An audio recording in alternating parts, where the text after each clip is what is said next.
Hello everyone. तो आज के वीडियो में हम देखेंगे कि क्या होता है लोड बैलेंसर और इसे हम क्यों यूज़ करते हैं। और लास्ट में हम इसके लैब भी देखेंगे। तो पहले हम जानते हैं कि लोड बैलेंसर क्या होता है। तो जैसा कि हम इसके नाम से समझ सकते हैं, लोड बैलेंसर तो ये हमारे जैसे कि हमारा कोई वेब एप्लीकेशन है और उस पे बहुत सारे रिक्वेस्ट आ रहे हैं, तो उससे हमारे सर्वर पे बहुत सारा लोड बढ़ रहा है। तो उस लोड को कंट्रोल करने के लिए हम क्या करते हैं, उस लोड को मल्टीपल सर्वर में हम उस लोड को डिस्ट्रीब्यूट कर देते हैं। तो ये काम हम लोड बैलेंसर के थ्रू करते हैं। तो आप लोग इस डायग्राम में आप देख सकते हो कि एक हमारा पीपीसी है। एक मिनट। हाँ, ये हमारा एक पीपीसी है और इस पीपीसी को outer world like I mean internet से कनेक्ट करने के लिए हम इंटरनेट गेटवे का यूज़ करते हैं। अ, तो इस बीपीसी के अंदर हम दो अवेलेबिलिटी जोन में हर एक अवेलेबिलिटी जोन में हम दो दो EC2 इंस्टांस क्रिएट किए हुए हैं। फर्स्ट अवेलेबिलिटी जोन में EC2 इंस्टांस 1 और 2 बनाए हुए हैं और सेकेंड अवेलेबिलिटी जोन में हम 3 और 4 EC2 इंस्टांस बनाए हुए हैं।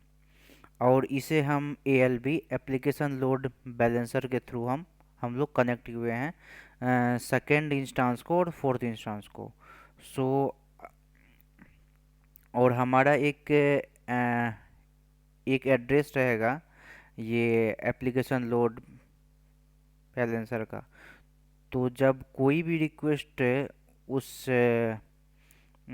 एड्रेस के थ्रू इस पीपीसी के अंदर आएगा, तो उसके उसका जो भी लोड रहेगा वो ये दोनों EC2 इंस्टांस पर डिस्ट्रीब्यूट हो जाएंगे। तो हम इसे प्रैक्टिकल के थ्रू अब देखते हैं। पहले हम EC2 इंस्टांस पहले हम EC2 इंस्टांस क्रिएट कर लेते हैं।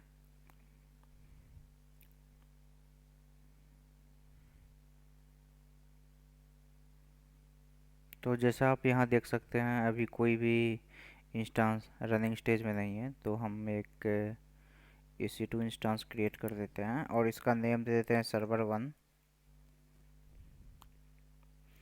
उबंटू सेलेक्ट कर देते हैं और फ्री टायर ले लेते हैं।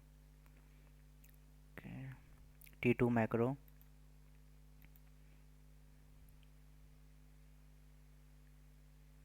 नेटवर्क सेलेक्ट कर लेते हैं।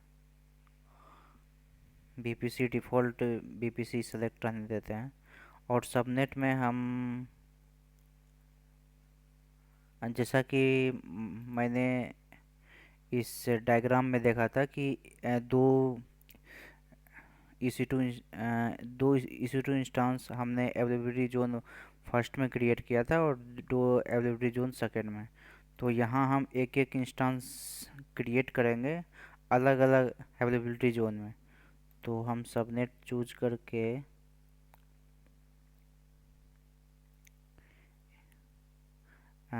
एक चूज करते हैं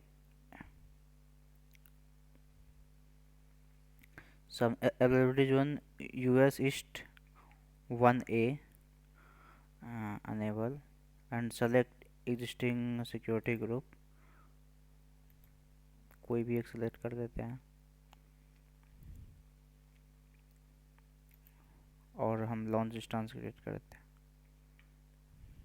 ये अप्रॉक्स 1-2 मिनट का टाइम लेता है ये इंस्टांस क्रिएट करने में। तो इस समय ये पेंडिंग स्टेज में है। तो हम एक और क्रिएट कर देते हैं सर्वर 2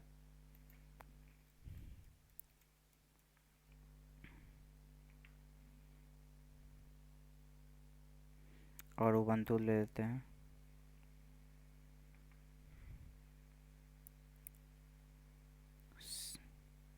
सब कुछ सेम रहने देते हैं। कीपैड में हम नेटवर्क एडिट बीपीसी डिफ़ॉल्ट ही रहने देते हैं।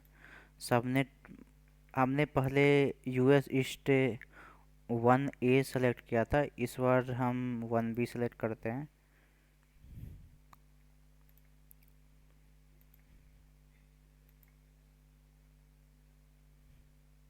और इसे भी हम लॉन्च कर देते हैं। ये सर्वर 1 हम लोग का रनिंग स्टेज में है। तो हम लोग हमारे डिप हम इस पे एक वेब सर्वर इंस्टॉल करेंगे और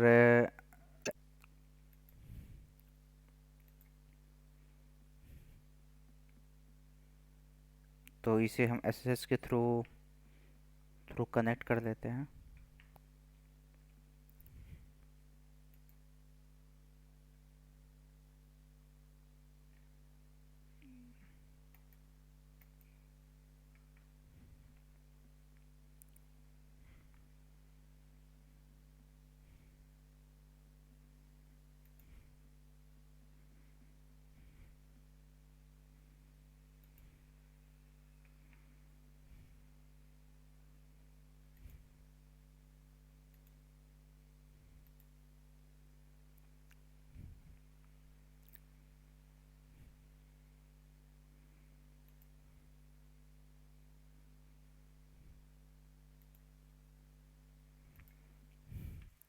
ये हमारा कंसोल ओपन हो चुका है, तो यहाँ हम अपाची इंस्टॉल कर देते हैं।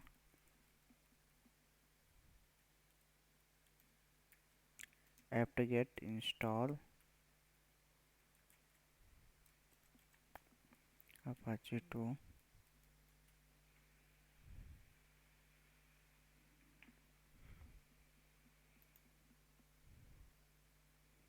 हम सर्वर 2 भी स्टार्ट कर देते हैं एक दूसरे टैब में।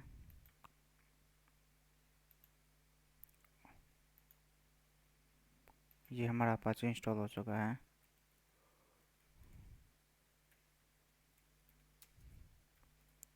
इसे हम अनेबल कर देते हैं।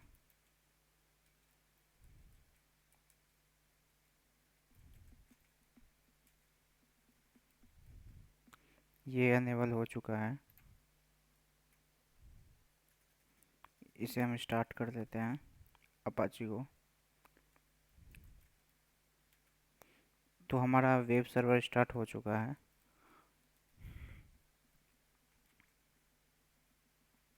इसे हम एक बार चेक कर लेते हैं। पहले हम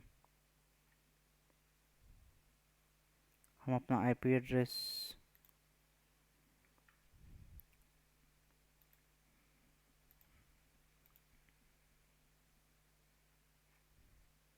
हम इस पे भी अपाची इंस्टॉल कर लेते हैं।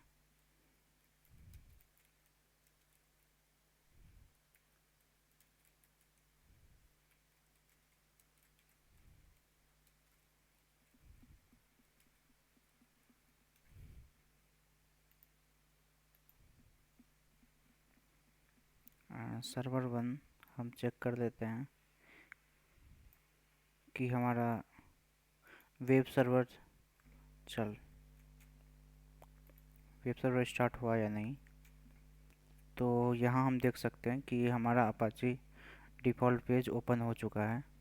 तो हम इसके एचटीएमएल पेज में थोड़ा चेंजेस कर देंगे कि जब लोड दोनों सर्वर पर डिस्ट्रीब्यूट होंगे तो हम इजीली आइडेंटिफाई कर सके कि लोड दोनों सर्वर पे जा रहे हैं।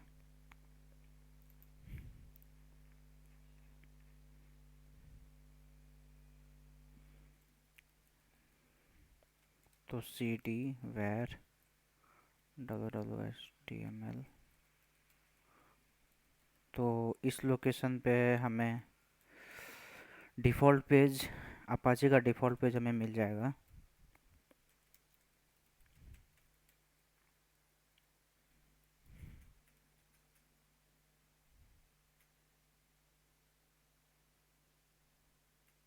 और हम इसे थोड़ा सा चेंज कर देते हैं। कहाँ गया? ओके, यहाँ पे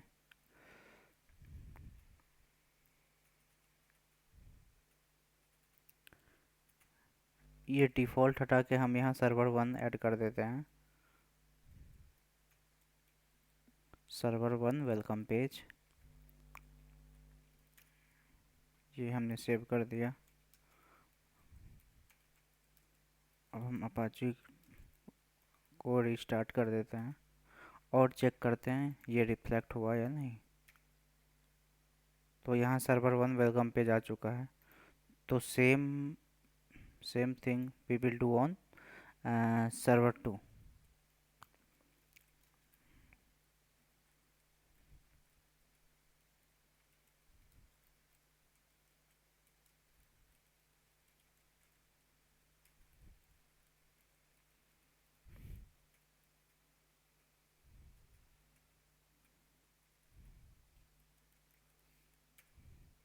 ये अपाची स्टार्ट हो चुका है, तो इसे भी हम चेक कर लेते हैं कि ये रनिंग स्टेज में आया है या नहीं।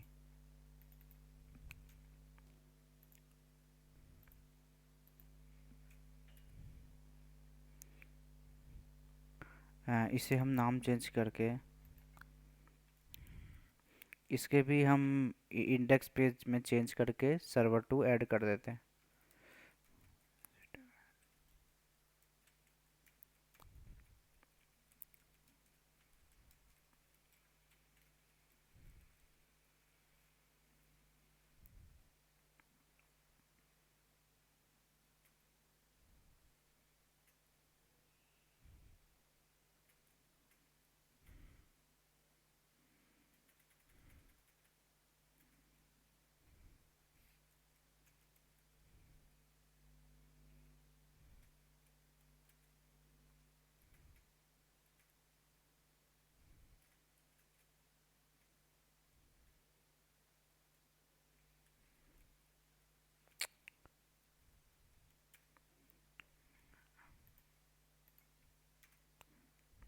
तो हमारे दोनों पे सर्वर टू और सर्वर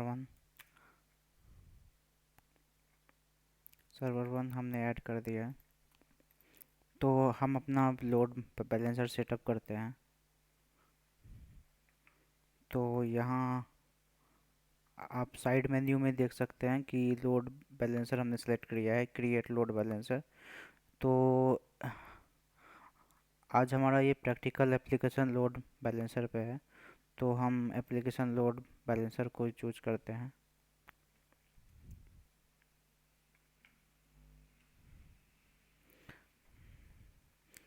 एप्लीकेशन लोड बैलेंसर और नेटवर्क लोड बैलेंसर में मेन डिफरेंस ये है कि एप्लीकेशन लोड बैलेंसर हम लोग application load balancer O S I model के सेवन्थ लेयर पे वर्क करता है, और हम लोग और network load balancer O S I model के लेयर 4 पे वर्क करता है।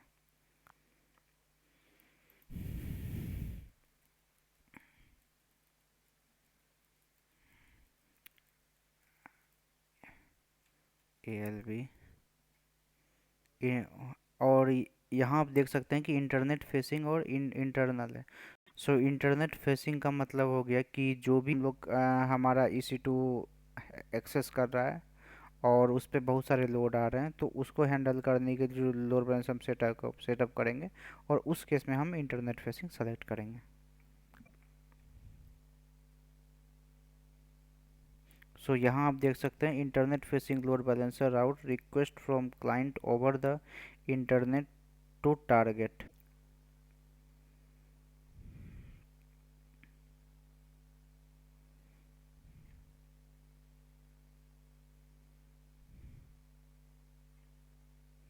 हमने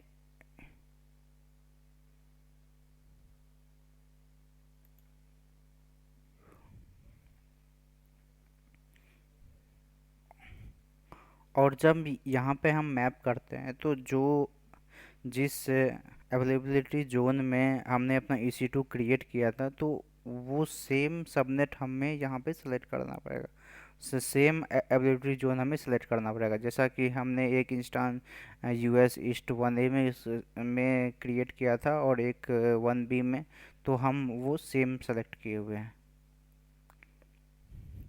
तो हमें ये ध्यान रखना है कि हम सेम सेलेक्ट करें।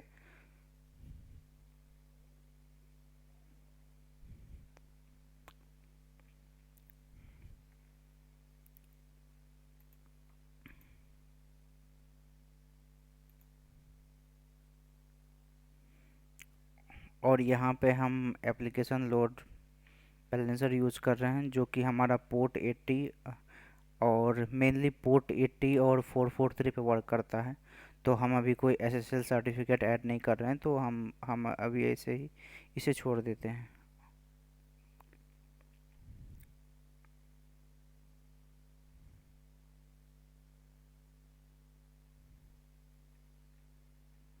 और यहाँ हम लिसनर के साथ एक क्रिएट टारगेट ग्रुप ऐड करेंगे। तो फर्स्ट हम एक टारगेट ग्रुप क्रिएट कर लेते हैं। टारगेट ग्रुप मेनली वो चीज़ होती है जिसमें कि हम किस चीज़ को टारगेट कर रहे हैं। तो इस टाइम हम हमारे पास दो EC2 इंस्टांस है जो हमारा टारगेट है। तो तो वो सेलेक्ट करने के लिए हम हमारे पास यहाँ चारों ये टारगेट टाइप दिए गए हैं: इंस्टांस, आईपी एड्रेस, लामडा और एप्लीकेशन लोड बैलेंसर। तो इस टाइम हम इंस्टांस चूज करेंगे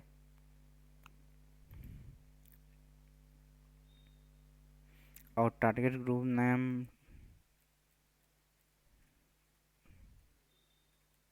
TG1।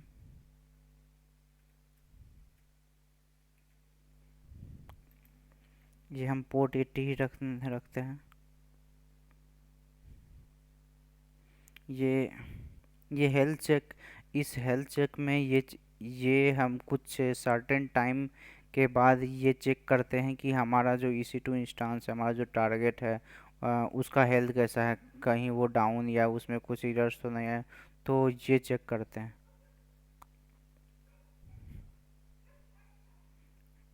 और हेल्थ चेक किस प्रोटोकॉल के ऊपर में होगा और उसका पाथ क्या रहेगा।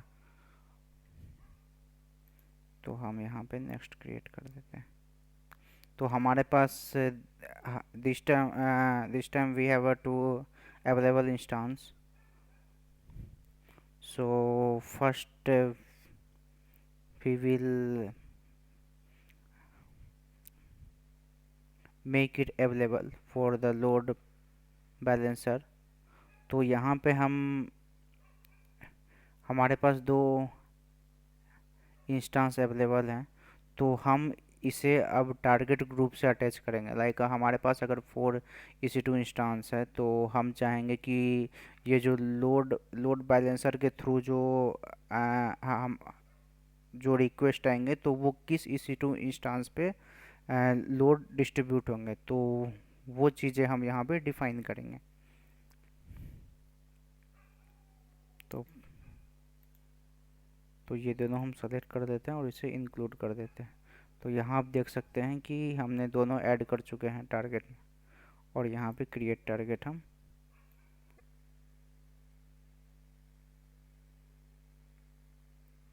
तो यहाँ हमारा टारगेट ग्रुप क्रिएट हो चुका है। तो हम लोड बैलेंसिंग में जाके TG1 सेलेक्ट कर लेंगे और क्रिएट लोड बैलेंसर क्लिक कर देंगे। तो यहाँ आप देख सकते हैं हमारा लोड बैलेंसर क्रिएट हो चुका है।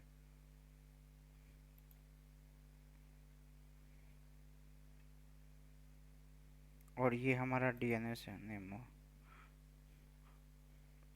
तो हम इस DNS नेम को हम किसी डोमेन नेम से मैप कर सकते हैं।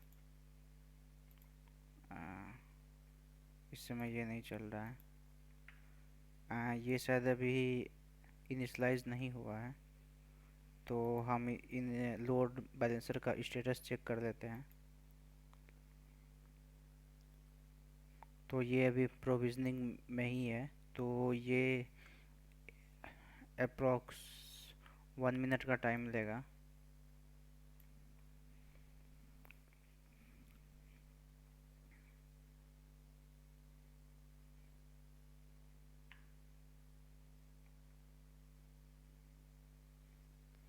एंड टारगेट ग्रुप,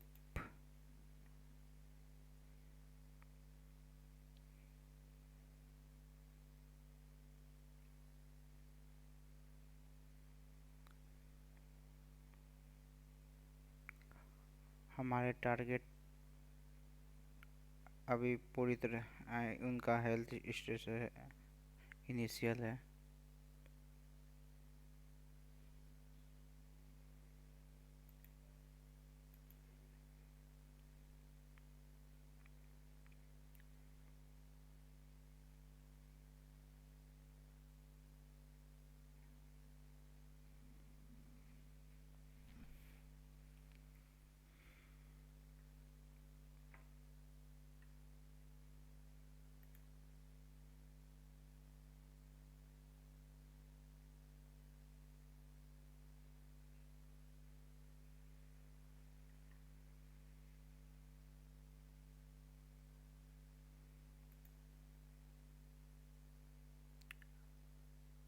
अगर हम चाहें तो जैसे कि अगर हमारा लोड और भी ज़्यादा इंक्रीज हो रहा है, तो उस केस में हम और भी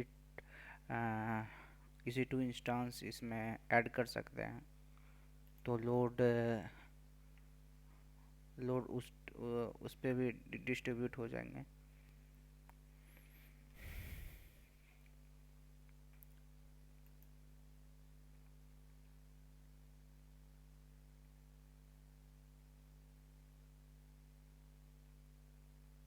तो यहाँ स्टेटस हेल्दी शो हो गया है। तो हम एक बार लोड बैलेंसर का स्टेटस देख लेते हैं, ये भी एक्टिव हो चुका है। तो तो यहाँ देखिए, यहाँ हमारा लोड बैलेंसर वर्क कर रहा है। तो अभी रिक्वेस्ट सर्वर 1 पे आया है, तो हम रिफ्रेश करते हैं इस पेज को। तो यहाँ आप देख सकते हैं कि अब ये लोड सर्वर 2 पे चल गया। तो एप्लीकेशन लोड बैलेंसर के थ्रू हम लोड को कंट्रोल कर सकते हैं, और लोड को, जैसे हमारे पास दो वेब सर्वर हैं, तो लोड को हम दोनों सर्वर पर डिस्ट्रीब्यूट कर सकते हैं। एंड आई होप आप सबों को वीडियो अच्छा लगा।